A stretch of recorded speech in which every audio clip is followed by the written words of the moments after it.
குல்தீப் சிங் செங்கார் சமீபத்தில் ஜாமீனில் உள்ள வந்திருக்காரு. இந்த குல்தீப் சிங் செங்காருக்கு பிஜேபியினுடைய மகளிர் அணி குறிப்பாக நிறைய சாக்லேட்களை வெளில வழங்கி, இனிப்புகளை வழங்கி, லட்டுகளை கொடுத்து, சிவப்பு கம்பளத்தை விரித்து அவருக்கு வரவேற்பு அளித்திருக்கிறது. இந்த குல்தீப் சிங் செங்கார்னு சொல்கிறேன்னே, இது சொன்னோடனே உங்களுக்கு யாருன்னு தெரிஞ்சிருக்க வாய்ப்பு கிடையாது. இப்போ நான் ஒரு பேர் சொல்கிறேன். இந்த பேரை கேட்டவுடனே உங்களுக்கு அந்த குலகாரப்பாவியா, அந்த பாலியல் பொறுக்கியா, தமிழ்நாட்டில் இங்கே சீமான் எப்படி, அந்த மாதிரிலாம் அந்த ஊரில் அந்த பைய அவனெல்லாம் எப்படி ஜாமீனில் விட்டாங்க அப்படின்னு நீங்கள் பொங்கி எழுவீங்க.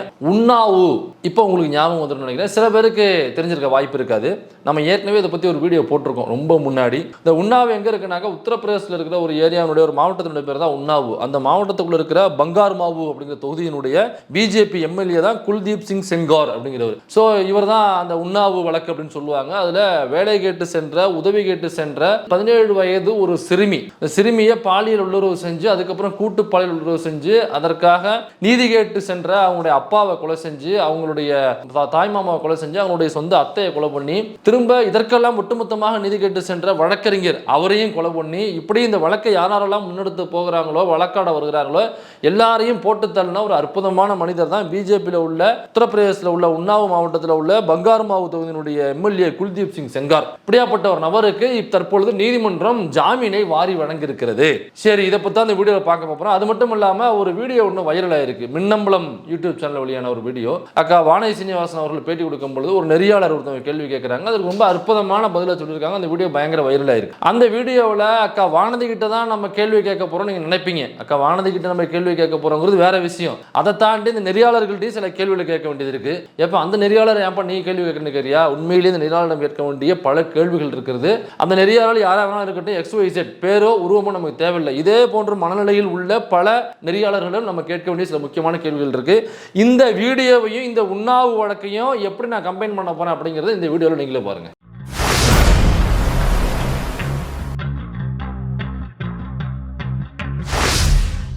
உண்ணாவு வழக்கு அப்படிங்கிறது 4 ஜூன் 2017 அன்னைக்கு உத்தரப்பிரதேச மாநிலத்தில் உள்ள உண்ணாவு மாவட்டத்தில் உள்ள பங்கார்மாவு அப்படிங்கிற தொகுதியினுடைய எம்எல்ஏ குல்தீப் சிங் செங்கார் அவர்கிட்ட அந்த தொகுதியில் உள்ள ஒரு பெண் 17 வயது மதிக்கத்தக்க ஒரு சிறுமி, ஏன்னா 18 வயசு நிரம்பினா தான் பெரிய மனுஷி அப்படின்னு சட்டமே சொல்லுது. அப்போ 17 வயசுனாக குழந்தை. அந்த குழந்தை படிக்கும் பொழுதே ரொம்ப பொருளாதார ரீதியாக பின்தங்கிய ஒரு குடும்பமாக இருக்கிறதுனால அங்கே வந்து எம்எல்ஏ கிட்ட ஏதாவது வேலை கேட்டு போகலாம், அவர் ஏதாவது கை காமிச்சு ஏதோ கொஞ்சம் இந்த லீவு நாளில் வேலை பார்த்து கொஞ்சம் வீட்டுக்கு உதவி செய்யலாம் அப்படிங்கிறதுக்காக கேட்கும் பொழுது இந்த குல்தீப் சிங் செங்கார்னு ஒரு அற்புதமான மனிதர் நம்ம ஊரில் இருக்காரே, ஒரு அற்புதமான ஒரு எம்எல்ஏ வாச்சு, அவர்கிட்ட நீங்கள் வேலை தேடி போங்கம்மா அப்படின்னு அந்த ஊரில் உள்ள ஒரு RSS காரன் வடிகாமிச்சு விட்ருக்கான். அதன் அடிப்படையில் அந்த பொண்ணு குல்தீப் சிங் செங்கார்கிட்ட வீட்டில் போய் வேலை கேட்கும் பொழுது வேலை கேட்டு சென்ற ஒரு பெண்ணை பாலியல் உள்ளுறவு செய்து அவர் வந்து மோசமான தாக்குதலுக்கு உள்ளாக்கி இருக்கிறார் அந்த குல்தீப் சிங் செங்கார். ஸோ அவர் மட்டும் இல்லை, அதுக்கப்புறம் பாலியல் வல்லுறவு செஞ்சதுக்கு அப்புறம் அவர் வந்து அந்த பெண்ணை வந்து கூப்பிட்டு மிரட்டுறாப்புல. எனக்கா ஒரு பெரிய படைபலமும் அவர்கிட்ட இருக்கு, பணபலம் இருக்கு, ஆயுத பலம் இருக்கு. எனக்கா அந்த ஊரில் உத்தரப்பிரதேசம், பீகார்லாம் சாதாரணமாக எல்லாருமே துப்பாக்கி தெரியுறாங்க. அந்த மாதிரி இருக்கும் பொழுது அவர் ஒரு எம்எல்ஏவாகவும் இருக்கிறார், அதிகார பலமும் இருக்கு. அந்த பொண்ணை, அந்த சிறுமியை கூப்பிட்டு மிரட்டுறாரு. இங்கே நடந்த சம்பவத்தை வெளியில் சொன்னீங்கன்னா உங்க அப்பனை நான் கொன்றுவேன் அப்படின்னு சொல்லி மிரட்டுறாரு, லிட்டரலாக மிரட்டுறாரு. இதே போன்று பல கொலைகளை செய்தவராக அவர் இருக்கிறார் அப்படிங்கிறது பல தகவல்கள் சொல்லுது. அது கேஸ் வராமலும் பார்த்து பாப்பல அப்படின்னு தகவல் சொல்லுது. அதனால அவர் ஒரு மோசமான நபர் என்பது தெரிஞ்சிருக்கிறதுனால சரி இதை வெளியில சொன்னோம்னாக்கா அப்பாவை கொன்றுவாங்க அப்படிங்கிற பயத்தோட மிரட்டி அனுப்புறாரு. அது மட்டும் இல்லாமல் அவர் மட்டும் அன்னைக்கு பாலியல் உள்ளுறவு செய்யல, மிரட்டி அந்த பெண்ணை வந்து கூட்டு பாலியல் உள்ளுறவுக்கும் அவங்க ஆட்படுத்துறாங்க. அதுக்கப்புறம் போகும்போது தான் மிரட்டி அனுப்பிச்சு விடுறாங்க. ஆனால் அந்த பொண்ணு என்ன வச்சுனாக்கா போயிட்டு தன்னுடைய அப்பாவிடம் அந்த தகவலை சொல்றாங்க. ஸோ அது தெரிஞ்சதுக்கு அப்புறம் அவங்க அப்பா நீதி கேட்டு வர்றாரு. அப்பா ஒரு பொய் கேஸ் போட்டு அவங்க அப்பாவை அந்த ஊரில் உள்ள லோக்கல் போலீஸ் ஸ்டேஷனில் தூக்கி ஜெயிலில் வைக்கிறாங்க. ஏன்னாக்கா ஒரு பொய் கேஸ் போட்டு, ஏன்னாக்கா இவங்க அப்பனை வெளில விட்டோம்னாக்கா அவன் நீதி கேட்டு வர்றான், வெளியில் போய் பேசினாக்கா பிரச்சனையாகும், மீடியாவுக்கு போனாக்கா இன்னும் சிக்கலாகும் அப்படிங்கிறதுக்காக அவங்கள வந்து உள்ள தூக்கி வைக்கிறாங்க. பொய் கேஸ் போட்டு லோக்கலில் உள்ள தூக்கி வைக்கும் பொழுது லாக்அப் டெத் ஆகிறாரு அவங்களுடைய அப்பா, அவர் நம்ம பாதிக்கப்பட்ட பெண்ணுடைய அப்பா. அதுக்கப்புறம் அவங்க இருக்கிறது அவர் அந்த பாதிக்கப்பட்ட பெண்ணினுடைய தாய்மாமா இருக்காரு. அந்த தாய்மாமாவும் நீதி கேட்டு வரும் பொழுது அந்த தாய்மாமாவையும் போட்டு தள்ளுகிறார்கள். அப்புறம் அந்த தாய்மாமனுடைய மனைவி அத்தை அவளும் நீதி கேட்டு வர்றா, அவளையும் போட்டு தள்ளுறாங்க. இப்போ குடும்பத்தில் உள்ள ஒட்டுமொத்த நபர்களும் சொந்த உறவுகள், ரத்த உறவுகள் அனைவரும் காலி. அப்பா காலி, மாமா காலி, தாய்மாமா காலி, அத்தை காலி. இந்த பொண்ணு மட்டும் தான் உசுரோட இருக்கு. இந்த பொண்ணையும் அப்பப்ப கொலை செய்வதற்கான முயற்சிகள் நடந்துகிட்டு இருக்கு. அந்த பொண்ணு தப்பிச்சு போயிட்டு இருக்கு.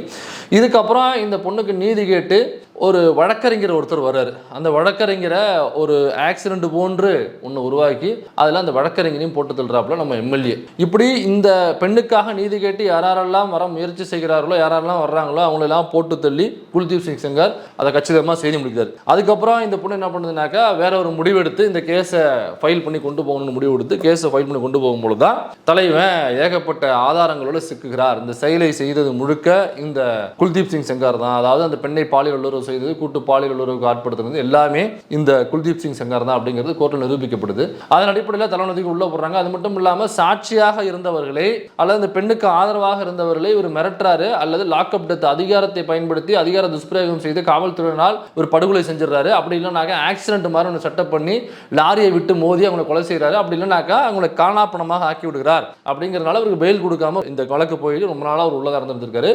இப்போ அவருக்கு பெயில் கிராண்டட் அப்படின்னு கொடுத்து வெளில அனுப்பிச்சிருக்காங்க. பெயில் கிராண்டட்னாக்கா ஏதோ ஒரு கண்டிஷன், ஏன்னா கண்டிஷன் பெயில தானே உள்ள அனுப்புறாங்க. அப்போ கண்டிஷன் பெயில் உள்ள வரும்பொழுது இவருக்கு கொடுக்கப்பட்ட கண்டிஷன் என்ன தெரியுமா?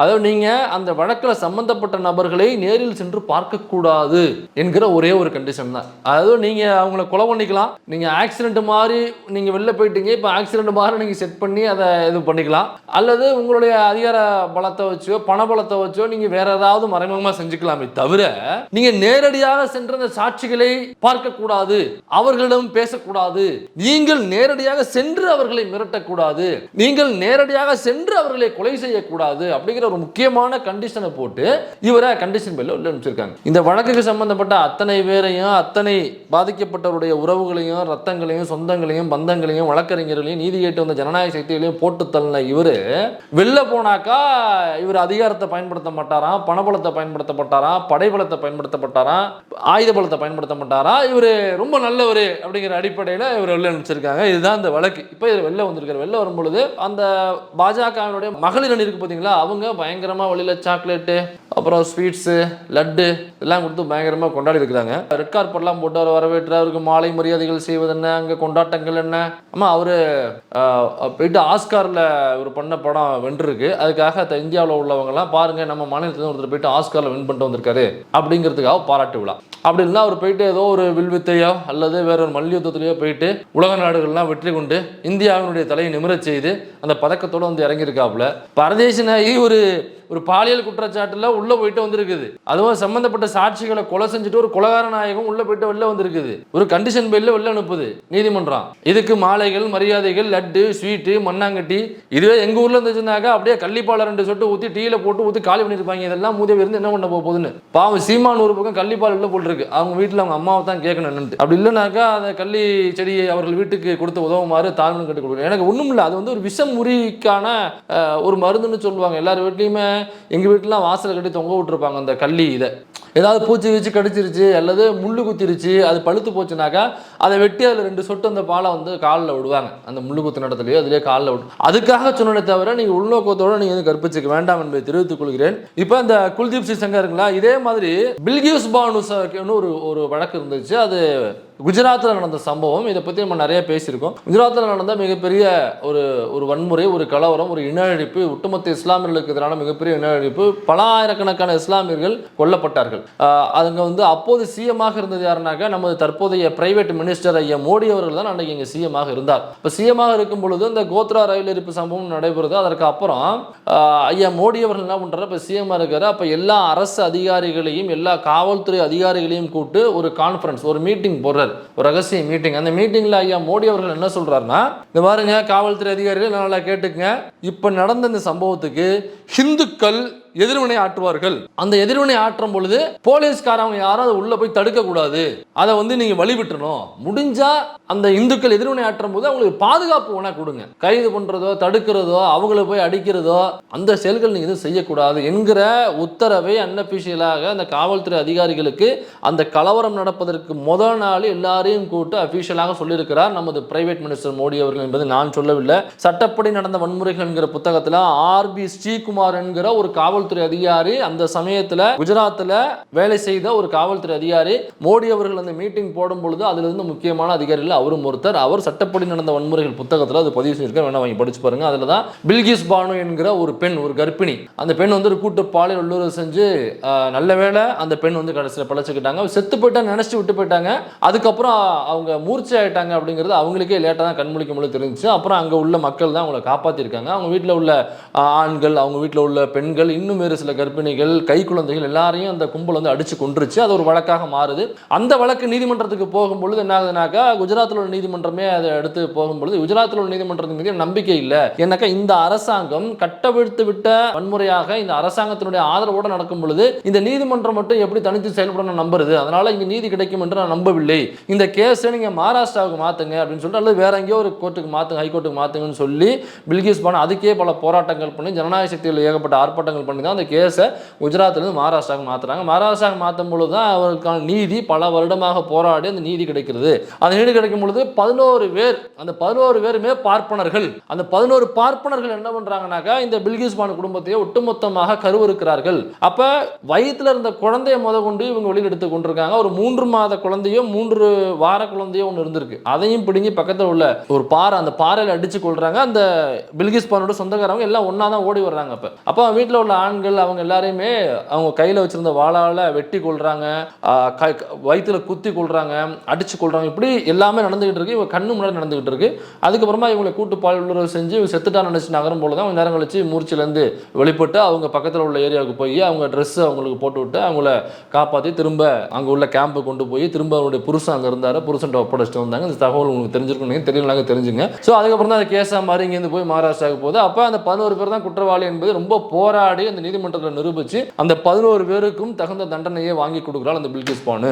அந்த பில்கிஸ் பானு தண்டனை வாங்கி கொடுக்கும்பொழுது பில்கிஸ் பானு கிட்ட அப்போ உள்ள ஜனநாயக சக்திகளாக இருக்கட்டும், அதற்காக போராடிய நபர்கள் எல்லாருமே என்னன்னாக்க, இது கொடூரமான செயல் அது பில்கிஸ் பானு நடந்தது. நீங்க ஒரு படம், ஒரு திரைப்படம் ரொம்ப வன்முறை காட்சிகள் நிறைந்த ஒரு திரைப்படம்னு வச்சுக்கோங்க. அதுல வந்து பயங்கரமான வன்முறை காட்சிகளை நீங்க எவ்வளவு யோசிச்சது பயங்கரமான காட்சியா வைக்கணும்னு யோசிச்சு வச்சாலுமே அந்த குஜராத்தில் நடந்த வன்முறைக்கு 10% கூட ஈடாகாது. அப்படியாப்பட்ட வன்முறை கலவர காட்சிகள் அந்த பில்கிஸ் பானுனுடைய வாழ்க்கையில் அவருடைய கண்ணு முன்னாடி நடந்தேறியுது. அப்போ எல்லா ஜனநாயக சக்திகளும் இவ்வளவு கொடூரமான ஒரு விஷயம் வாழ்க்கையில் நடந்திருக்கு, இவ்வளவு கொடூரமான விஷயத்தை நீ நேராக பார்த்துருக்க, உடம்புல நிகழ்த்தியிருக்காங்க, உன்னுடைய சமூகத்துக்கு நிகழ்த்தியிருக்காங்க. இப்போ இந்த 11 பேருக்கும் நீ வந்து தூக்கு தண்டனை கொடுக்கணும் அப்படிங்கிற கோரிக்கையை முன்வை அப்படின்னு சொல்றாங்க. எனக்கு அவங்க சாகணும் அப்படிங்கிறது என்னுடைய நோக்கம் இல்லை. அவங்க சொல்றதை காதில் வாங்க. பில்கிஸ் பானு என்ன சொல்றாங்கன்னா, அவர்கள் சாக வேண்டும், அவர்களை கொல்ல வேண்டும் என்பது என்னுடைய நோக்கம் அல்ல. இப்படி ஒரு தவறு, இதில் நான் பாதிக்கப்பட்டிருக்கிறேன், என் சமூகம் பாதிக்கப்பட்டிருக்கிறது, என் குடும்பம் பாதிக்கப்பட்டிருக்கிறது, செய்தவர்கள் இவர்கள், அவர்கள் மனம் திருந்த வேண்டும், அவர்களும் மனம் திருந்தியவர்களாக இந்த சமூகத்தில் வாழ வேண்டும் என்பதுதான் என்னுடைய நோக்கமே தவிர அவர்களை கொல்ல வேண்டும், அவர்களை சாகடிக்க வேண்டும் என்பது என்னுடைய நோக்கம் அல்ல. அதனால அவங்களுக்கு தூக்கு தண்டனை வேண்டாம், அவங்க இதை உணர்வது போன்று வேற ஏதோ தண்டனை கொடுங்க அப்படின்னு மட்டும் தான் சொல்றாங்க. எனக்கு அந்த தவறு அவங்க உணரணும், இது தவறுங்கிறத அவங்க உணரணும். அவ்வளவுதான் பில்கிஸ் பானுடைய கோரிக்கை. இது வந்து 100 முறை தூக்கில போட்டாலுமே இந்த பில்கிஸ் பானுடைய வார்த்தைக்கு ஈடாகாது. இதுக்கப்புறம் அந்த 11 பேரும் உயிர் வாழ்ந்துமே அவர்கள் வெறும் நடைபணங்கள் தான். அதனால அவனுங்க அதை முடிவு பண்ணிக்கிட்டாங்க, மிருகங்கள் முடிவு பண்ணிக்கிட்டாங்க. இதுக்கப்புறம் அவங்க நடைபணம் தான். ஸோ அப்படியாப்பட்ட ஒரு வழக்கு தான் பில்கிஸ் பானு கேஸ். இது யாரோட ஆட்சி நடந்துச்சுனாக்கா, நம்ம பிரைவேட் மினிஸ்டர் மோடி அவர்கள் சிஎம்மாக இருக்கும் பொழுது குஜராத்தில் நடந்த சம்பவம். அடுத்த அசிஃபா என்ற ஒரு சிறுமி காஷ்மீர்ல கோவில் கருவறைக்குள்ள கூட்டு பாலியல் உளவு செய்யப்பட்டு அவ கொல்லப்பட்டா அவங்க எல்லாருக்குமே தெரிஞ்சிருக்கும். அப்புறம் திரும்ப அந்த உடலை கொண்டு போய் ஒரு நதிக்கரை ஓரம் வீசுறாங்க. அது யாருனாக்கா பிஜேபி காரணங்க, பிஜேபி ஆர்எஸ்எஸ் கும்பல், பார்ப்பனர் கும்பல் நினைக்கிறேன். மேபி எனக்கு அசிஃபால சம்பந்தப்பட்ட பார்ப்பனர்லாம், ஆமா கோவில் கருவறைக்குள்ள நடந்திருக்கு. அதாவது பாதிப்பை ஏற்படுத்தியவர்களை யாரும் கைது செய்யக்கூடாது என்று அந்த பாதிப்பை ஏற்படுத்தியவர்களை குற்றவாளிகளுக்கு ஆதரவாக கொடியை தூக்கி கொண்டு கோஷம் போட்டு, தேசிய கொடி தூக்கிட்டு கோஷம் போட்டது யாருனாக்கா இதே பிஜேபி கும்பல். இவ்வளவு கலவரம் வன்முறைகளை இந்த இந்தியாவில் தொடர்ந்து செஞ்சு கொண்டு இருப்பது, செய்ய போவது யாருனாக்கா பிஜேபி ஆர்எஸ்எஸ் கும்பல். அது மட்டும் இல்லை, மல்யுத்த வீராங்கனைகள் நடந்த சம்பவம், மல்யுத்த வீராங்கனைகளுக்கு நடந்த பாலியல் தொந்தரவுகள் அது செஞ்சது யாருனாக்கா இதே உத்தரப்பிரதேசத்தில் அந்த குல்தீப் சிங் செங்கார் இருக்காரு பார்த்தீங்களா, அவன் வாழ்ற அதே உத்தரப்பிரதேச மாநிலத்தில் தான் பிரிஜ் பூஷன் சிங் என்கிற பிஜேபி எம்பி. இவன் சிட்டிங் எம்பி, அவன் சிட்டிங் எம்எல்ஏ பண்றவங்க பூரா பாருங்க, ஜெயிச்சு எம்பி ஆகவும் எம்எல்ஏ ஆகவும் வர்றவங்க பூரா பாலியல் குற்றவாளிகளாக மட்டுமே தான் இருக்கிறார்கள். இப்ப பெண்களுக்கு என்ன பாதுகாப்பு இருக்குன்னு நினைக்கிறேங்க. அவன் தொகுதி கீழே உள்ள எனக்கு பிரிஜ் பூஷன் சிங் இந்த விளையாட்டு துறையில ஏதோ ஒரு டிபார்ட்மெண்ட்டுக்கு அவன் தலைவராக நியமிக்கிறாங்க, அந்த ஒலிம்பிக் சம்மேளனத்துக்கு தலைவர்னு நினைக்கிறேன். அப்ப அந்த ஒலிம்பிக் கேமுக்கு போகணும்னாக்கா இவனுடைய சைன் வேணும்னாக்கா அப்ப பெண்கள் பங்கெடுப்பாங்க இல்லைங்களா, அவங்களாம் இவன் சைன் பண்ணாதான் போக முடியும். அல்லது அதற்கு என்னென்ன சலுகைகள் இருக்கோ, அதுக்கு என்ன சம்பளம் கொடுப்பாங்களோ, தொகை கொடுப்பாங்களோ, அதெல்லாம் இவனுக்கு கீழே தான் வரும். இவன் சைன் போட்டு இவன் எண்ணியோ இவன் எடுத்தோதான் கொடுக்கணும். அப்ப இவனுடைய உடல் இச்சைக்கு அவங்க அடிபணிஞ்சா மட்டுமே தான் அவங்க பார்ட்டிசிபேஷன் பண்றதோ அல்லது மற்ற விஷயங்களோ அந்த ஒலிம்பிக் சம்மேளனத்தில் தர முடியும் என்கிற இடத்தில் இருக்கக்கூடியவன் அங்க உள்ள வீராங்கனைகளுக்கு அவ்வளவு பாலியல் தொந்தரவு கொடுத்து ஒட்டுமொத்த இந்தியா மட்டும் இல்ல உலகமே காரி முகரில் துப்புனுச்சு இல்ல. யாரால? இந்த பிஜேபி எம்பினால. ஸோ இவ்வளவு விஷயம் நடந்துகிட்டு இருக்கு. இது மட்டும் இல்லாம நிர்பயா வழக்குங்கிறது காங்கிரஸ் பீரியட் நடந்துச்சு. ஸோ காங்கிரஸ் பீரியட் நிர்பயா வழக்குனாக்கா அது ஒரு பொண்ணு அது பஸ்ஸுக்குள்ள போகும்பொழுது டெல்லியில ஒரு 4-5 பேர் சேர்ந்து கூட்டு பாலியல் செஞ்சு அந்த பொண்ணை இதே மாதிரி கொலை செஞ்சாங்க கொடூரமான முறையில். அது வழக்கு வந்து பெருசாகுது. அப்ப பிஜேபி என்னன்னாக்கா பயங்கர போராட்டம் ஆர்ப்பாட்டம் பண்ணி ஒட்டுமொத்த இந்தியாவே திரும்பி பார்க்க வச்சு பெண்களுக்கு பாதுகாப்பு இல்லை அப்படின்னு சொல்லி அவங்களுக்கு வந்து பயங்கரமான தண்டனை கொடுக்குன்னு சொல்லிட்டு அந்த பாதிப்பை ஏற்படுத்திய குற்றவாளிகள் இருக்காங்களா அவங்க பூரா பேருக்கும் தண்டனை கொடுத்தாச்சு. கேஸ் போய் நிர்பயாவுக்கு நீதி வாங்கி கொடுத்து அவங்களுக்கு தண்டனை கொடுத்தாச்சு. ஆனா இன்னைக்கு அதே பிஜேபி என்ன பண்ணுதுனாக்கா அவங்க ஆட்சியில் ஒரு எம்பி தவறு செய்யும் பொழுது அந்த எம்பியை பாதுகாக்கிறார்கள். அது மட்டும் இல்ல அவனுடைய பையனுக்கும் சீட்டு கொடுக்கிறார்கள். ஒரு எம்எல்ஏ அவன் ஒரு போக்சோ வழக்கில் கைதாகும் பொழுது உதவி கேட்டு வந்த ஒரு குழந்தையை பாலியல் வல்லுறவு செய்யும் பொழுது அவனை பாதுகாக்கிறார்கள். அவன் ஜாமீனில் உள்ள வரும் பொழுது அவனுக்கு சிவப்பு கம்பளம் வரவேற்று அவனை பாதுகாக்கிறார்கள். கூட்டு பாலியல் வல்லுறவு செஞ்ச 11 பேர் ரிலீஸ் ஆகும் பொழுது பில்கிஸ் பானு கேஸ்ல இருந்து ரிலீஸ் ஆகும் பொழுது எதற்காக அவன் குற்றம் செஞ்சா நிரூபிச்சாச்சு குற்றவாளியாக உள்ள இருக்கான். அது எப்படி நீங்க அந்த பிஜேபி கவர்மெண்ட் குஜராத்தில் உள்ள பிஜேபி கவர்மெண்ட்டோ ஒன்றியத்தில் உள்ள பிஜேபி கவர்மெண்ட்டோ சைன் போட்டு அவங்களை வெளில எடுக்குது 11 பார்ப்பனர்களையும் வெளில எடுக்குது. பிகாஸ் தேர் ஆல் பிராமின்ஸ் அதனால அவங்க தவறு செய்திருக்க மாட்டார்கள் அப்படின்னு அங்க உள்ள ஒரு எம்எல்ஏ பிஜேபி எம்எல்ஏ பேட்டியும் கொடுக்குறான். இதெல்லாம் யாருடைய ஆட்சி நடக்குதுனாக்கா பிஜேபி ஆட்சியில் நடக்குது. இந்த பிஜேபி ஆட்சியைத்தான் இந்த பிஜேபியில் உள்ள ஒரு முக்கியமான தமிழ்நாட்டு பொறுப்பாளராக இருக்கக்கூடிய வானதி சீனிவாசனை தான் அந்த நெறியாளர் பேட்டி எடுக்கிறாங்க. அப்ப அந்த நெறியாளர் அவங்கள்ட்ட ஒரு கேள்வி எழுப்புறாங்க. அதுக்கு மழுப்பிட்ட பதில் சொல்றாங்க. ஈடி சம்பந்தமான கேள்வி மற்ற கட்சிகளில் உள்ளவங்க தவறு செய்யறாங்க ஊழல் செய்யறாங்க ஈடி கேஸ் போடுறீங்க அவங்க திரும்ப எப்படி உங்க கட்சியில வந்து சேர்றாங்க அப்படின்ற முக்கியமான ரொம்ப அற்புதமான கேள்வி கேட்கறாங்க. அவங்க அதுக்கு அந்த அக்கா பதில் சொல்றாங்க சீனிவாசன் அக்கா வானதி சீனிவாசன் இல்ல அவங்க வந்து திருந்தி வாழ வேண்டும் என்று ஆசைப்படுகிறார்கள். அதனால எங்ககிட்ட வந்து நாங்க திருந்தி வாழ்றோம் எங்களுக்கு ஒரு வாய்ப்பு கொடுங்க அப்படின்னு கேட்கும்போது நாங்க வேண்டாம்னு சொல்ல முடியும். அப்ப அவங்க திருந்தி வாழ்றது நாங்க ஒரு வாய்ப்பு கொடுக்குறோம் அப்படின்னு சொல்றாங்க. அது ரொம்ப சிரிச்சுக்கிட்டே அந்த அக்கா சொல்லுது. அதை இந்த நெறியாளரும் சிரிச்சுக்கிட்டே ரிசீவ் பண்றாங்க. நான் திரும்பவும் சொல்றேன் அந்த நெறியாளர் தனிப்பட்ட அந்த நபருக்கான பதில் கிடையாது.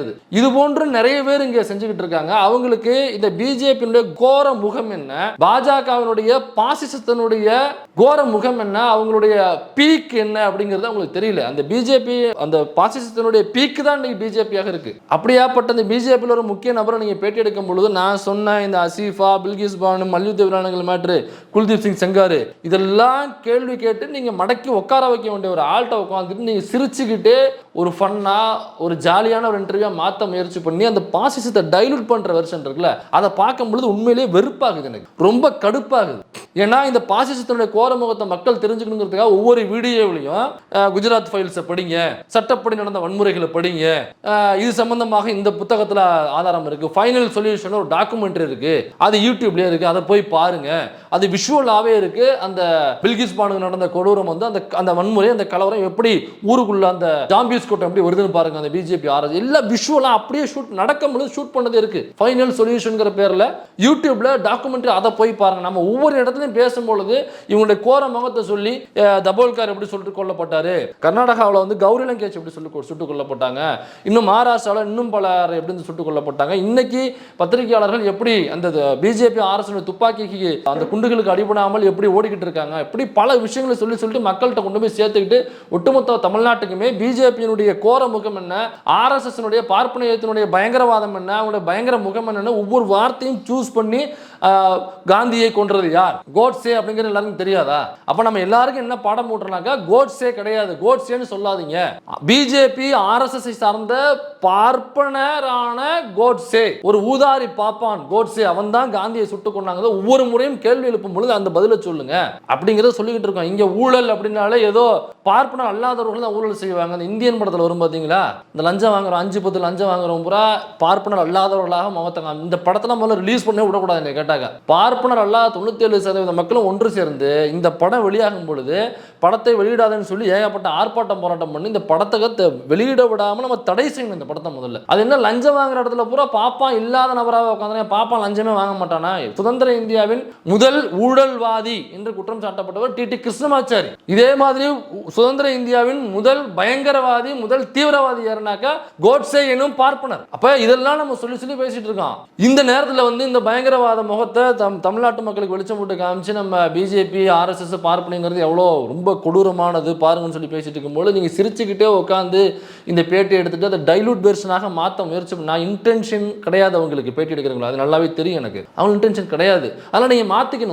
இந்த மாதிரி பேட்டி எடுக்க கூடாது. இந்த கேள்வி எழுப்பும் பொழுது நீங்க அவங்க சொல்றாங்கல்ல, அவங்க சொல்லும் பொழுது வானதிக்கா சொல்றாங்க, ஆமா அவங்க வந்து தங்களை திருத்திக் கொள்ள வேண்டும் என்று நினைக்கிறார்கள், அதனால எங்ககிட்ட வர்றாங்க, அவங்க திருந்துட்டுமே எங்ககிட்ட வந்து திருந்துட்டுமே அப்படின்னு சொல்லும் பொழுது குறுக்க வந்து திருந்திக்கணும்னு நினைக்கிறாங்களா? அப்ப திருந்திக்கணும்னு நினைக்கிறாங்கனாக்கா அப்ப அவங்க தவறு செய்திருக்கிறாங்கன்னு நீங்க ஒத்துக்கிறீங்களா? அப்ப தவறு செஞ்சிருக்காங்கனாக்கா தவறு செஞ்சவங்கள உங்க கட்சியில நீங்க ஏத்துக்குவீங்களா? அப்ப தவறு செஞ்சிருக்காங்கனாக்கா அப்ப ஈடி கேஸ் போட்டது சரிதான் சொல்றீங்களா? அப்ப ஈடி எவ்வளவு லட்சம் கோடி எவ்வளவு 100 கோடிகள் அவர்கள் லஞ்சம் வாங்கியிருக்கிறார்கள், ஊழல் செய்திருக்கிறார்கள் ஈடி கேஸ் போட்டிருக்கு. அப்ப அத்தனை லஞ்சமும் அத்தனை கோடி ஊழலும் அந்த மாநிலத்தினுடைய அல்லது அந்த நாட்டில் உள்ள மக்களுடைய பணத்தை இவர்கள் சூறையாடி இருக்கிறார்களா, ஊழல் செய்திருக்கிறார்களா, லஞ்சம் வாங்கியிருக்கிறார்களா? அப்ப அந்த மக்களுக்கு நலத்திட்டங்கள் மூலமாக போய் சேர வேண்டிய பணத்தை இவர்கள் கோடி கோடியாக கொள்ளையடித்திருக்கிறார்கள் அப்படின்னு நீங்க ஒத்துக்கிறீங்களா அப்படின்னு கேட்டாங்க. அப்படியே அந்த அக்கா சரண்டருங்க. ஐயோ வாயை விட்டு மாட்டிக்கிட்டோமே. அப்ப திருந்த வந்திருக்காங்கனாக்கா அப்ப ஏற்கனவே போட்ட குற்றச்சாட்டுலாம் உண்மைன்னு ஆகுது. அப்ப குற்றச்சாட்டு உண்மைன்னாக்கா அது நீதிமன்றத்தில் போய் ஒத்துக்க வேண்டியதானே. அவர் எதுக்கு இங்க வந்து சேர்றாரு பிஜேபியில்? அப்ப தவறு செஞ்சுட்டு பிஜேபியில் சேர்ந்துட்டாக்கா நீங்க காப்பாத்தி விட்டுருவீங்களா? அடுத்த கேள்வி கேளுங்க குறுக்க புந்து. அப்ப பிஜேபியில் என்ன தவறு செஞ்சுட்டு வந்தாலும் உங்கள்கிட்ட வந்தா நீங்க காப்பாத்தி விட்டுருவீங்க. அப்ப அப்படிதான் தமிழ்நாட்டில் உள்ள ரவுடிகளை பூரா அண்ணாமலை கட்சியில சேர்த்தது இப்படிதானா? அப்ப ஏகப்பட்ட கொலைகள் செய்திருப்பாங்க அப்பாவி மக்களை. அப்பாவி மக்களுடைய உழைக்கும் மக்களுடைய பணத்தை எங்கேயாவது ஜோப்படி செஞ்சு எங்கேயாவது கத்தியை காமிச்சு மிரட்டி அல்லது வீடு நிலம் இருந்துச்சுனாக்கா இவங்க ஒன்னா கொட்டாயை போட்டு ஆளை வச்சு வக்கீலை வச்சு மிரட்டி எழுதி வாங்கிடுவாங்க. இப்படி வாங்கி வாங்கி அது ஒரு பக்கம் கேஸா குமிஞ்சி ஒரு கட்டத்தில் அரசு நகரும் பொழுது நேக்கா வந்து பிஜேபியில் சேருவாங்க. அவங்கள நீங்க காப்பாற்றி விட்டுருவீங்க. அப்படிதான் பிஜேபிக்குள்ள ஒவ்வொரு ஆளையும் நீங்க சேர்க்கிறீங்களா? இல்ல அவன் பண்ணது திருந்தி வாழ ஆசைப்படுறாங்கனாக்கா அப்ப என்ன தப்பு செஞ்சாங்கன்னு அர்த்தம். தப்பு செஞ்சாங்கன்னா கோர்ட்ல போய் ஒத்துக்கணும்ல அவரு. அப்ப கோர்ட்ல போய் ஒத்துக்காம நேரடியாக உங்கள்ட்ட எதுக்கு வராரு? பிஜேபி என்ன கோர்ட்டா? பிஜேபி என்ன ஜட்ஜா? பிஜேபி என்ன இயேசுநாதரா? இல்ல பிஜேபி என்ன கடவுளா? பாவ மன்னிப்பு கேட்டவனையே உங்களுடைய பாவங்கள் நீங்கட்டும்னு சொல்லி வாயில ஒரு அப்பத்தை வச்சு கொண்டு ஒயினை ஊத்திட்டு உங்களுடைய பாவங்கள் நீங்கட்டும், அங்க பாவ மன்னிப்பு சீட்டு இருக்கு வாங்கிட்டு போன்னு சொல்றது நீங்க என்ன கடவுளா? இல்ல கோர்ட்டை நீங்க ஜிஆர் சுவாமிநாதனா ஜட்ஜ்மெண்ட் எழுதி கையில கொடுக்கறதுக்கு? ஏங்க நீங்க ஒரு கட்சி வச்சிருக்கீங்க, அவனா தப்பு பண்ணிருக்கான் திருந்தி வாழணும்னு ஆசைப்படுறாங்க, சூப்பர்ப்பா, உன்னை வரவேற்கிறேன். நேரா கோர்ட்ல போய் முதல்ல செஞ்ச தப்ப ஒத்துக்க. கோர்ட் ஒன்னு விடுவிச்சுனாக்க வந்துட்டு நான் பிஜேபியில் சேர்த்துக்கிறேன் அப்படிதானே சொல்லணும் ஒரு யோக்கியம். இதை தானே அந்த நெறியாளர் அவங்கள்ட்ட கேள்வியா வைக்கணும். அதை விட்டுட்டு எந்த கேள்வியும் எழுப்பாம நீங்க சிரிச்சுக்கிட்டே அப்படியே உட்காந்துருக்கீங்க. இந்த கேள்விலாம் யார் வைப்பா? சரி ஈடின்னு சொல்றீங்க, ஈடு எடுத்து விடுறீங்க. தமிழ்நாட்டுக்குள்ள ஆகாஷ் பாஸ்கரன் என்கிற ஒரு சின்ன பையன் பார்த்தோம்னாக்க ரொம்ப பொடி பையனா தான் இருக்காப்ல, ஒரு ப்ரொடக்ஷன் கம்பெனி வச்சிருக்காப்ல. போய் ஈடி வந்து 10000 கோடி இங்க ஊழல் பண்ணிருக்காங்க, 10000 கோடி லஞ்சம் வாங்கியிருக்காங்க, இவங்களுடைய இந்த பாட்டிலுக்கு 10 ரூபா வாங்குறதா இந்த ப்ரொடக்ஷன் கம்பெனில வந்து விழுகுதுன்னா அதை கவர்மெண்டோட ஜாயின் பண்ணீங்கல்ல. எவ்வளவு பெரிய அப்பட்டமான பொய், எத்தனை ஊடகங்கள் இங்க பேசுனது. இதற்கு பின்னாடி இந்த விஷயத்தை ட்வீட் போட்டது அண்ணாமலை, ட்வீட் போட்டது எச்ராஜா என்கிற அந்த எச்சக்கல நாய். இதை ட்வீட் போட்டு பிஜேபியில் ஒவ்வொருத்தரும் ட்வீட் போட்டு பிஜேபி ஐடி விங்க தானே இதை ப்ரொபகண்டா பண்ணீங்க. ஆனா ஈடி நீதிமன்றத்தில் வந்து நெடுஞ்சான்கடையாக காலில் விழுந்து ஐயா எங்களை மன்னிச்சிருங்க, ஆகாஷ் பாஸ்கரன் எந்த தவறும் பண்ணல, அவங்க ப்ரொடக்ஷன் கம்பெனி ரொம்ப தூய்மையான கம்பெனி, அவங்க வந்து கணக்கு வழக்குகள் ரொம்ப நீட்டா வச்சிருக்காங்க, ஸோ எதுலையுமே தவறு இல்லை, நாங்க தான் தவறா போயிட்டோம், எங்களை உங்க வீட்டு பிள்ளைங்க வச்சு மன்னிச்சிருன்னு காலில் விழுந்து கதறி எழுது மன்னிப்பு கேட்டு ஓடினாங்கல்ல ஈடி. அப்ப இதை நீங்க கேட்கணும்ல. ஈடி கேஸ் போட்டுருக்கீங்க ரைட்டு, ஆனா நீங்க இங்க போட்ட ஒவ்வொரு கேஸுமே ஈடி பின்வாங்கில போயிருக்கு. அப்ப ஈடியை நீங்க பயன்படுத்துறீங்களா? பிஜேபி ஈடியை பயன்படுத்தி இந்த மாதிரி ஒவ்வொரு எம்எல்ஏக்களையும் மாற்று கட்சியில இருந்து அழைச்சு போட்டுக்கிட்டு அப்ப தீர்ப்பு வரும் பொழுது நீங்க நைஸா நீதிமன்றத்தை கைக்குள்ள வச்சுக்கிட்டு உங்களுக்கு தேவையான தேதியில தீர்ப்பை தள்ளி வச்சுக்கிறது அல்லது தேவையான தீர்ப்பை எழுதி வாங்கிக்கிறது. அப்படிதான் நடக்குதா? ஆகாஷ் பாஸ்கர் விஷயத்தில் அப்படிதான் நடந்துச்சு. அப்ப அப்படிதான் நீங்க செந்தில் பாலாஜியும் தூக்கி உள்ள உங்க கட்சியில சேர்க்கறதுக்கு 1.5 வருஷம் அவரை மிரட்டி நீங்க உள்ள வச்சிருந்தீங்களா ஈடி கேஸ்னு போட்டு? இல்ல ஈடில மாற்றவங்க எங்க கிட்ட வந்தாங்க பாவ மன்னிப்பு கொடுத்துருவோம்னாக்கா அப்ப சரி, அப்ப செந்தில் பாலாஜியும் பாவ மன்னிப்பு கேட்டு அவர் தவறு பண்ணிருக்காரு, பாவ மன்னிப்பு கேட்டு அவர் திமுக வந்திருக்காரு, திருந்துற போறாரு, அவ்வளவுதானே. இப்ப நீங்க அவரை மன்னிச்சு ஏத்துக்கிட்டீங்கன்னாக்க திமுக மன்னிச்சு ஏத்துக்கிட்டு ரெண்டுத்துக்கும் முட்டையும் உடஞ்சு போச்சு, முட்டையும் சேர்ந்துச்சு, முட்டையும் உடஞ்சு போச்சுன்னு சொல்லிட்டு போக வேண்டியதானப்பா. இதுல எதுக்கு செந்தில் பாலாஜி ஊழல் பண்றாரு, செந்தில் பாலாஜி அத்தனை கோடி ஊழல் பண்றாரு, இப்ப வேற சில அமைச்சர்கள் மீது கூட ஈடி பின் பண்ணிருக்காங்க. அப்ப இதே மாதிரிதான் ஒருத்தர் இவ்வளவு கேள்விகள் இதுக்குள்ள இருக்குல்ல. நீ ஒரே ஒரு கேள்வி கேட்டு அந்த அம்மா சிரிச்சுட்டு பதில் சொல்லி நீங்களும் சிரிச்சுட்டு சிரிச்சுட்டு முடிச்சிங்கனாக்கா மக்களுக்கு என்னன்னு தெரியும்? ட்வீட்ல ஷேர் பண்றாங்க, ஷேர் பண்றவங்களும் புரிஞ்சவங்க தான் பிச்சாங்கிற மாதிரி இருக்குது. மக்களுக்கு பிஜேபியோட கோர முகம் எப்படி போய் சேரும்? சரி ஈடியை விடுங்க, நீங்க ஏதோ சொல்றீங்க, சரி ரைட்டு. இப்ப இங்க வாங்க, குல்தீப் சிங் செங்கார் ரிலீஸ் ஆயிருக்காரு. இவனுடைய கொடுமைகள், இந்த கொடுமைகள் 17 வயசு பொண்ணை ரேப் பண்ணிருக்காங்க. பண்ணியிருக்கான், இவ்வளவு பெரிய கொடுமை பண்ணியிருக்கான், குடும்பத்தில் உள்ள ஒவ்வொருத்தரையும் கொண்டிருக்கான், தேடி தேடி சாட்சிகளை அழிச்சிருக்கான். வெளியில வந்து வரும்பொழுதே என்ன கண்டிஷன் கொடுக்குறாங்கன்னாக்கா, சாட்சிகளை வந்து நீ நேராக பார்க்க கூடாதுன்னு ஒரு கண்டிஷன் போட்டு அனுப்புறாங்க. இதை வந்து பிஜேபி விமன் விங்கு வரவேற்று அவங்க எழுதுறாங்க, வரவேற்று தகவல்கள் போடுறாங்க. அப்படின்னாக்க பிஜேபியோட லட்சணம் இதுதானா, இதுதான் பெண்களை பாதுகாக்கிற லட்சமான அடுத்த கேள்வி நீ கேட்டுருந்தோமா இல்லையா? பில்கிஸ் பானு கேஸ் எடுக்க 11 பேர் அவங்களை வெளியேற்றும் பொழுது பிஜேபி கவர்மெண்ட் அங்கே உள்ள மோடி சிஎம்மாக இருந்த அந்த குஜராத் தான் பிஜேபி கவர்மெண்ட் தானே கையெழுத்து போட்டு அவங்களை வெளியில் விடுங்கன்னு சொன்னிச்சு. இதே பிஜேபி ஒன்றியத்தில் உள்ள உங்க அரசும் சேர்ந்தானே கையெழுத்து போட்டுச்சு அவங்களை வெளியில் விடுங்க. அப்போ உங்க பிஜேபி எம்எல்ஏன்னு ஒருத்தர் சொன்னாரு, பிகாஸ் தேர் ஆல் பிராமின்ஸ், அவங்களை வெளியில் விடுங்க அப்படின்னு நீங்க தானே சொன்னீங்க. அப்போ பார்ப்பனர் அல்லாதவர்களுக்கு ஒரு நீதி, பார்ப்பானுக்கு ஒரு நீதியா? அப்ப இதுதான் உங்க நீதியா? இதுதான் பிஜேபியோட நீதியா? அப்ப இதை நம்பி எப்படி பார்ப்பனர் அல்லாதவர்கள் தமிழ்நாட்டில் எப்படி ஓட்டு போடுவாங்க? இவ்வளவு கேள்விகள் இருக்குல்ல. இதெல்லாம் விட்டு அந்த அக்கா கக்க பக்கன்னு சிரிச்சு பதில் சொன்னாங்க, நீங்களும் சிரிச்சுனாக்கா இவங்க வந்து தங்களை நடுநிலை என்று காண்பித்துக் கொள்வதற்காக அவங்கள ரொம்ப கார்னர் பண்ணி கேள்வி கேட்டோம்னாக்கா நம்மளை ஒரு சைடுன்னு நினச்சிருவாங்க, நம்மளை வந்து ஏதோ திமுகன்னு நினச்சிருவாங்க, அதனாக்கா விசிகான்னு நினச்சிருவாங்க.